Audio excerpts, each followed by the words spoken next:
South ఆఫ్రికాతో జరిగిన రెండో టీ20లో మన టీమిండియా ఘోరంగా ఓడిపోయింది మామ.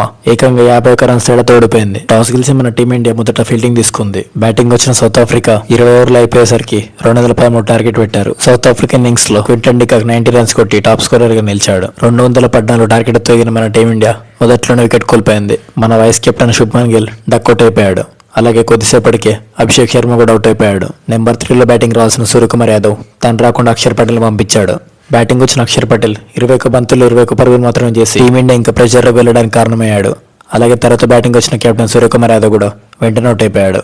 కానీ తర్వాత బ్యాటింగ్ వచ్చిన తిలక్ వర్మ మాత్రం మంచిగా బ్యాటింగ్ చేస్తూ టీమిండియాని కొద్దిగా ముందుకు తీసుకెళ్లడం జరిగింది. అతనికి అవతల నుంచి అసలు సపోర్ట్ వచ్చేది కాదు. కొద్దిసేపు హార్దిక్ పాండ్యా బ్యాటింగ్ చేసినా కూడా 20 రన్స్ మాత్రం చేసి అవుట్ అయిపోయాడు. జితేష్ శర్మ 20 రన్స్ కొట్టినా కూడా ఎక్కువసేపు ఉండలేకపోయాడు. తిలక్ వర్మ కొట్టిన 62 రన్స్ కి టాప్ ఆర్డర్ లో ఒక్క బ్యాట్స్మెన్ నిలబడ్డా కూడా మ్యాచ్ ఇంకొద్దిగా క్లోజ్ గా వెళ్లేవాళ్ళం. మన టీమిండియా మ్యాచ్ ఓడిపోవడానికి ముఖ్య కారణాలు ఏంటంటే బౌలింగ్ వేసినప్పుడు లాస్ట్ 2 ఓవర్స్, బ్యాటింగ్ చేస్తున్నప్పుడు టాప్ 3 ఫెయిల్ అవ్వడం, ముఖ్యంగా నెంబర్ 3లో అక్షర్ పటేల్ పంపడం మాత్రం ఈ మ్యాచ్ కి చాలా minus point. Captain Suryakumar Yadav తన ప్లేస్ ని త్యాగం చేసి మరీ అక్షర్ పటేల్ పంపించాడు.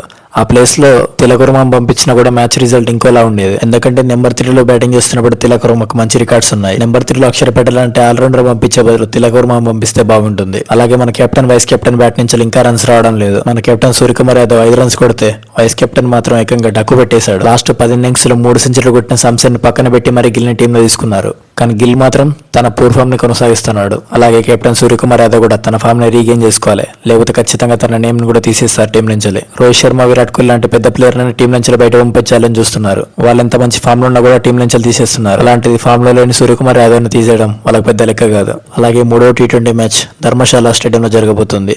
ఆ మ్యాచ్ లో ఎవరైతే గెలుస్తారో ఈ సిరీస్ గెలవడానికి కొద్దిగా ఛాన్స్ ఎక్కువ ఉంటుంది వాళ్ళకు. చూడాలి మన టీమిండియా ఈ మ్యాచ్ లో చేసిన తప్పుల్ని సరిదిద్దుకొని ఆ మ్యాచ్ లో గెలుస్తుందా లేదా అనేది. మీరేమనుకుంటున్నారు కింద కామెంట్ చేయండి.